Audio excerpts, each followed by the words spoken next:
I don't know how long I slept in that chair. Long enough for the fire to settle into quiet embers. Long enough for the candles to burn lower, their light softer now, more amber than gold.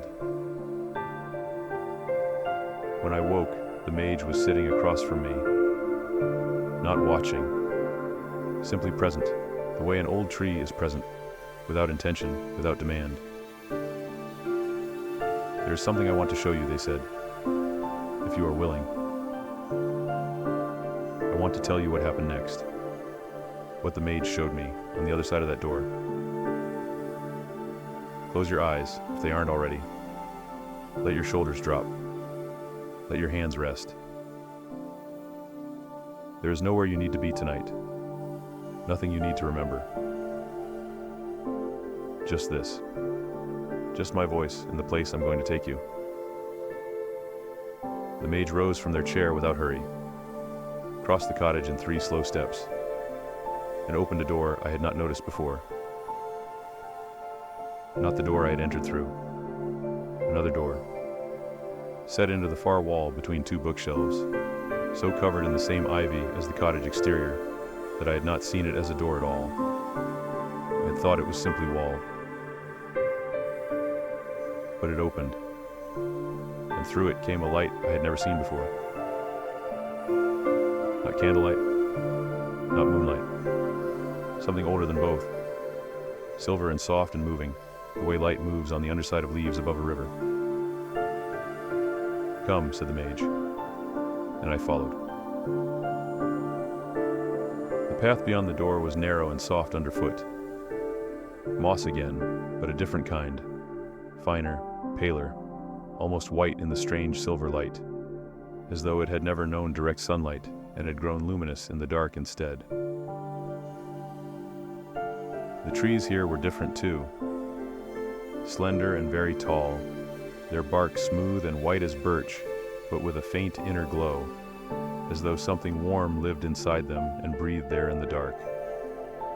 Their branches met far above us, interlaced so densely that no sky was visible, only that shifting silver light filtering down through layer upon layer of pale leaves. The air was cool, not cold. Cool the way a stone room is cool in summer, a gentleness, a relief. And it smelled of rain, though there was no rain, and of something else, something sweet and very faint, like the memory of a flower rather than a flower itself.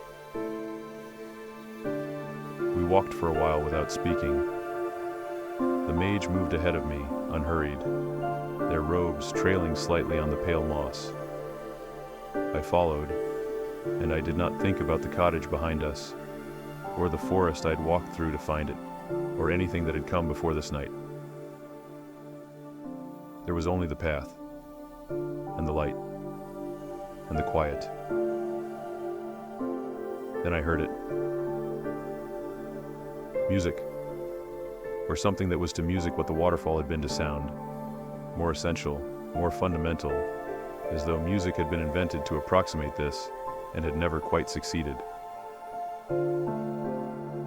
It had no melody I could follow, no rhythm I could count.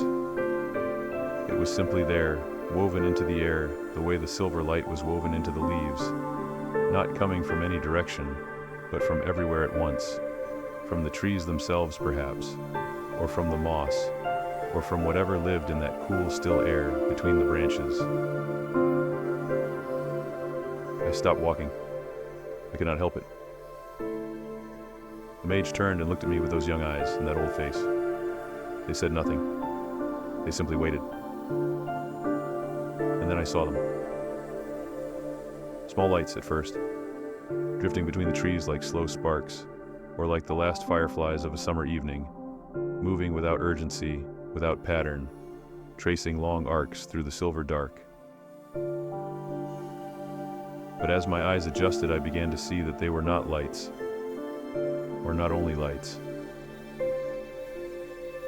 They were figures, small and luminous, no taller than my hand from wrist to fingertip, moving through the air with the unhurried ease of creatures who have never known the weight of the ground.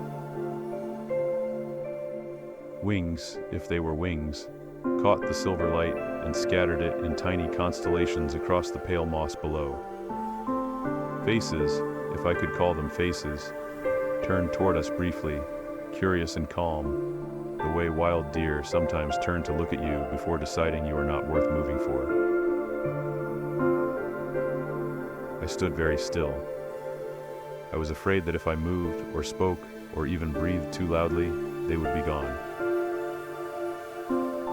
But they were not afraid of us. That was what I understood slowly, standing there in the silver light with the music moving through me like slow water. They were not afraid, and they were not performing for us either. We were simply in their place, and they were simply in it too, and that was all. One drifted closer than the others, close enough that I could have reached out, though I did not. It hovered at the height of my shoulder, and the light it carried was warm, warmer than the silver everywhere else, almost gold. It regarded me for a long moment. And then it did something I did not expect. It reached out, a gesture so small I might have imagined it, and touched the back of my hand. The lightest touch, like the landing of a moth, like a single drop of warm rain. And then it was gone, drifting back into the silver dark among its kind. I looked at my hand. There was nothing there. No mark, no warmth remaining. But something had changed. Something I could not name and cannot name now. A loosening, perhaps. The way a held breath releases. The way a door opens that you had forgotten was closed. The mage was beside me. I had not heard them move. "They are old," the mage said quietly. "Older than the forest. Older than the kingdom. Older than most of the names we have given to things. They remember the world before it learned to be afraid." I did not know what to say to that, so I said nothing. And we stood together for a long time in the silver light while the music moved through everything, and the small luminous figures drifted between the pale trees, unhurried and unafraid, as they had always been and would always be. I don't remember walking back. I don't remember the door or the cottage or the chair. I remember the light, the way it moved in the leaves like water, the way the music was not something you heard, but something you were briefly part of, the way that small warm touch felt like being recognized by something ancient and unhurried. I remember thinking, just before sleep took me again, I did not know the world still had places like this. It does. It does. You are in one now. The silver light is above you. The music is in the air. The small warm lights are drifting between the trees. You are safe here. You have always been safe here. Rest. Rest.